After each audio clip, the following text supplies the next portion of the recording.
आप देख रहे हैं नेट्रिक न्यूज, साहस सच कहने का। नमस्कार, आप देख रहे हैं नेट्रिक न्यूज और देश भर की तमाम खबरों को लेकर मैं हूं आपके साथ प्रेरणा तलवार।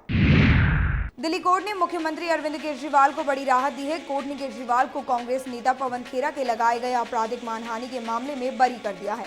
आपको बता दें कि खेरा ने आरोप लगाया था कि केजरीवाल ने 2012 में शीला दीक्षित को बदनाम किया था और केजरीवाल ने दावा किया था कि शीला दीक्षित और बिजली कंपनियों के बीच किसी तरह की सांठगांठ थी।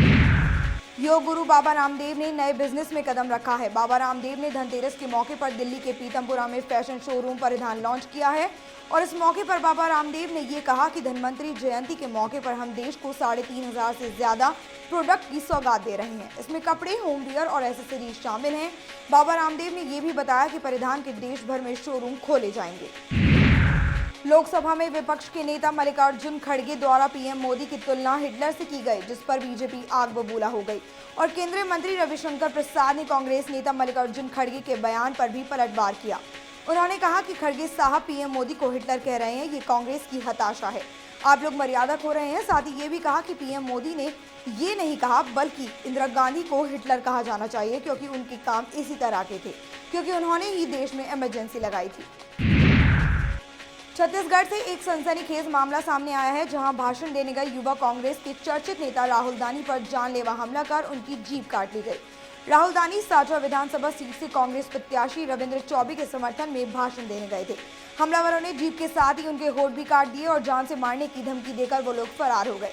हमले में राहुल को और भी कई गंभीर चोटें आई हैं, जिसके चलते उन्हें भिलाई के निजी अस्पताल में भर्ती कराया गया है। मिजोरम में विधानसभा चुनाव से पहले कांग्रेस को बड़ा झटका लगा है, जहां विधानसभा के अध्यक्ष हिफेई ने अपने पद सदन और कांग्रेस से इस्तीफा दे दिया है।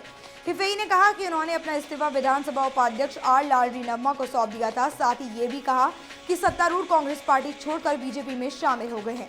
आपको बता दें कि नेता हिफेई 2013 में पलक विधानसभा क्षेत्र से चुनकर 40 सदस्यीय विधानसभा में पहुंचे थे और यहाँ 28 नवम्बर को विधानसभा चुनाव होने वाला है। नोएडा पुलिस ने अवैध नशे की पैकिंग की फैक्ट्री का भांडाफोड़ किया है, जिसमें गैंग की सरगना महिला समेत 5 लोग गिरफ्तार किए गए हैं। वहीं मौके से 12 किलो अवैध गांजा, 70 ग्राम स्मैक समेत पैकिंग करने की मशीन बरामद की गई है। नोएडा के सेक्टर 9 में कई सालों से ये कारोबार चल रहा था, तभी नोएडा सेक्टर 20 कोतवाली पुलिस ने ये गिरफ्तारी की। वहीं मऊ में पुरानी पेंशन बहाली चेतना रथ पहुंचा। ये रथ पुरानी पेंशन बहाली को लेकर संयुक्त संघर्ष संचालन समिति द्वारा चलाया गया, जो कि 28 अक्टूबर को लखनऊ से चलकर बलिया से होकर अब मऊ के नगर पालिका कम्युनिटी हॉल में पहुंच चुकी है, जो आगामी 20 दिसंबर को लखनऊ में विशाल प्रदर्शन करने जा रहा है। इसी के साथ साथ कई जिलों में जाकर सभी सरकारी कर्मचारियों को जोड़ने की कोशिश कर रहे हैं। इनकी मुख्य मांग की पुरानी पेंशन को जल्द से जल्द की जाए।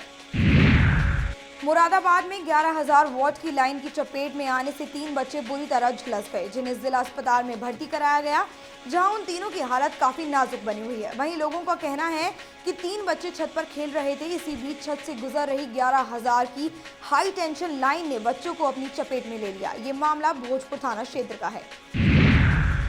नोएडा को भी प्रदूषण ने अपने जद में ले रखा है। वहीं दिवाली का त्योहार भी नजदीक है, जिसकी वजह से पटाखों से होने वाले प्रदूषण से हालात और भी बिगड़ने की आशंका है। वहीं जिला प्रशासन और स्कूली बच्चों ने आम जनता को जागरूक करने के लिए एक मुहिम शुरू की है और एक विशाल रैली निकाली, जिसमें लोगों से पटाखों को ना जलाने और ग्रीन दिवाली मनाने की अपील की गई। ये रैली नोएडा के सेक्टर 27 के डीएम चौक से शुरू की गई। वहीं हरदोई में रेल हादसे का मामला सामने आया है, जहां अकाल तख्त एक्सप्रेस ट्रेन काल बनकर पटरी पर दौड़ पड़ी।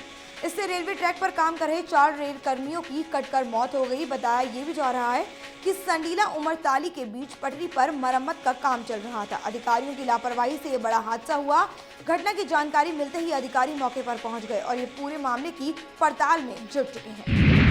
देश की और भी तमाम खबरों को हम पहुंचाते रहेंगे आप तक। तब तक के लिए दीजिए हमें इजाजत। नमस्कार। हमारे साथ जुड़े रहने के लिए हमारे YouTube चैनल को सब्सक्राइब करें, साथ ही बेल आइकन को दबाएं। नेट्रिक न्यूज की खबरें सबसे पहले देखने के लिए।